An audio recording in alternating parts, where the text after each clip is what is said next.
Boa noite, meus queridos, boa noite, meus amados. A paz seja convosco. Quem vos fala aqui é o Nelsinho, do canal Nelson Evangélicos.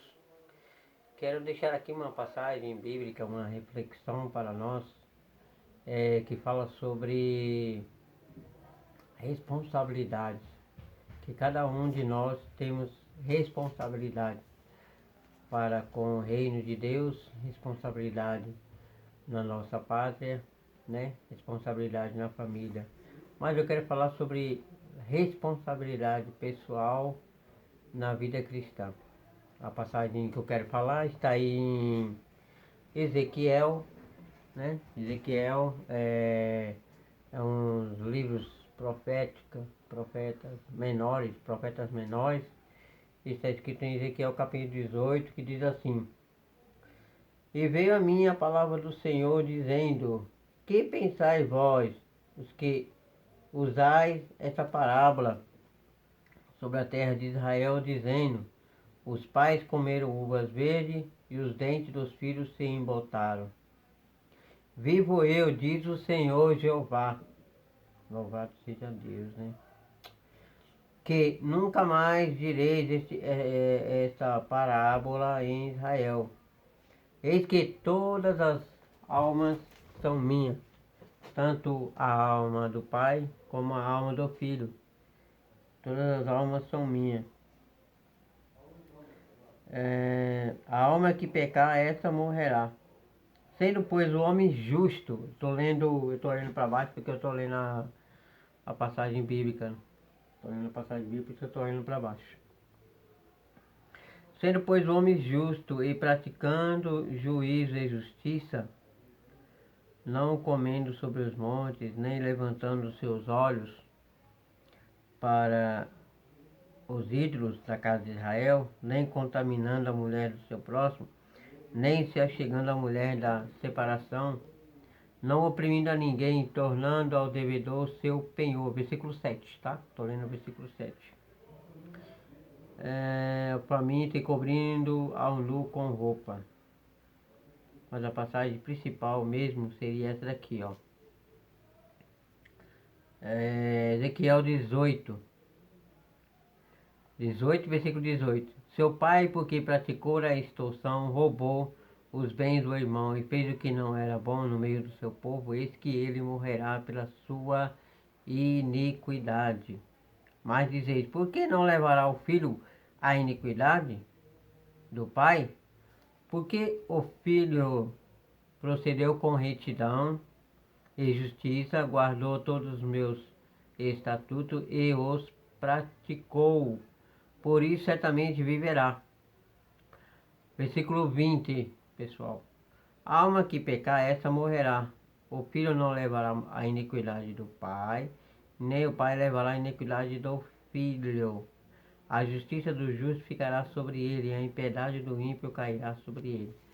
Essa passagem eu compreendo que está falando sobre a responsabilidade. Deus chamou Israel, Deus chamou a nação, um povo, para a propriedade sua peculiar, mas eles se rebelaram. Tanto é que Deus usa os profetas, né? Deus usa Jeremias, Deus usou Isaías, e aqui é Ezequiel, né? Um dos profetas menores. Acerca para eles não se desviarem, não se derem as costas para Deus. Eu tenho aqui uma outra passagem bíblica também, está falando sobre liberdade arbitrária. É uma palavra que é teológica, né? É uma palavra teológica, liberdade arbitrária. Eu estou olhando aqui no papel, por isso que eu estou olhando para o chão. Deuteronômio capítulo 30, aleluia, louvado seja Deus, aleluia, aleluia, glória a Deus. Deuteronômio capítulo 30 vai dizer assim, versículo 15. Deuteronômio 30, versículo 15. Vês aqui, hoje eu tenho proposto a vida e o bem, a morte e o mal.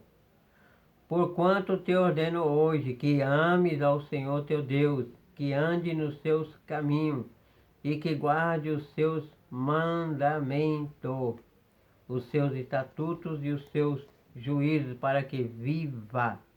Te multiplique o Senhor, teu Deus, te abençoe na terra, qual entrais a possuir. Tá vendo aí? É ordenança. Vês que hoje eu te ponho proposto, proposto a vida e o bem, a morte e o mal.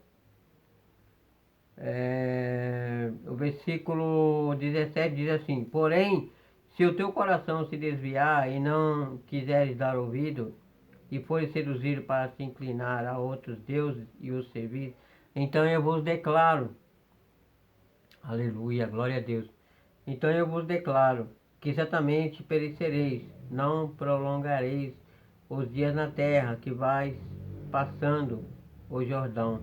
Então é ordenança para o povo de Israel, mas que também é ordenança para a igreja no século presente, no século atual em que nós estamos, que a palavra de Deus passa os céus, passa a terra, mas a palavra do Senhor ela não passa, ela não volta vazia, sem que tudo venha se cumprir.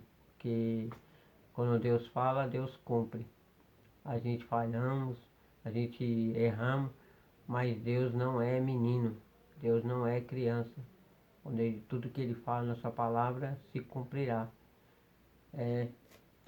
Tem mais uma passagem, eu estou olhando aqui também, Josué capítulo 24. Josué capítulo 24 também vai falar sobre compromisso, sobre responsabilidade pessoal, sobre livre arbitrariedade. É uma palavra teológica, mas que está em toda a Bíblia. A liberdade de escolha. Eu estou lendo Juízo, mas não é Juízo, é Josué. Josué capítulo 24. Louvado seja o nome do Senhor. Se porém, agora pois, temei ao Senhor e servi, olha para baixo para ler. Agora pois, temei ao Senhor e servi-o com sinceridade e com verdade. Deitai fora os deuses aos quais serviram vossos pais, além do rio e no Egito, a servir ao Senhor. Porém, se vos parece mal aos vossos olhos, servir ao Senhor. Escolhei hoje a quem sirvais, aos deuses que serviram vossos pais, que estavam além do rio, ou aos deuses dos amorreus, em cuja terra habitais. Porém, eu e a minha casa serviremos ao Senhor. Então, a responsabilidade pessoal, estava chamando a responsabilidade para si. Aqui que está falando é Josué, inspirado por Deus, falando sobre a escolha. Ele escolheu servir ao Senhor e toda a sua casa, né? Porque o Senhor é o nosso Deus e Ele é o que fez subir a nós e aos nossos pais da terra do Egito, da casa da servidão, e o que tem feito essas grandes sinais aos nossos olhos, e nos guardou por todo o caminho que andamos entre todos os povos, pelo meio dos quais passamos. Aleluia. Eu esqueci de falar o versículo 16, né? Eu estava lendo o versículo 16, diz assim: então respondeu o povo e disse: nunca nos aconteça que deixemos ao Senhor para servir a outros deuses. Bom, eles fizeram isso, só que mais na frente eles, né, acabaram servindo a outros deuses, né? Meus queridos, é uma reflexão pequena, né? Que a palavra de Deus ela é muito extensa. Se eu ficar aqui falando aqui, né, as pessoas podem se cansar, né? Mas eu quero trazer para vocês aqui essa reflexão sobre a responsabilidade pessoal, sobre você cuidar da sua salvação, sobre você zelar pela sua salvação, porque não foi prata, não foi ouro, coisas que nós fomos resgatados na nossa maneira de viver, mas fomos comprados pelo precioso sangue de Jesus. Um abraço, que Deus abençoe e fique com Deus.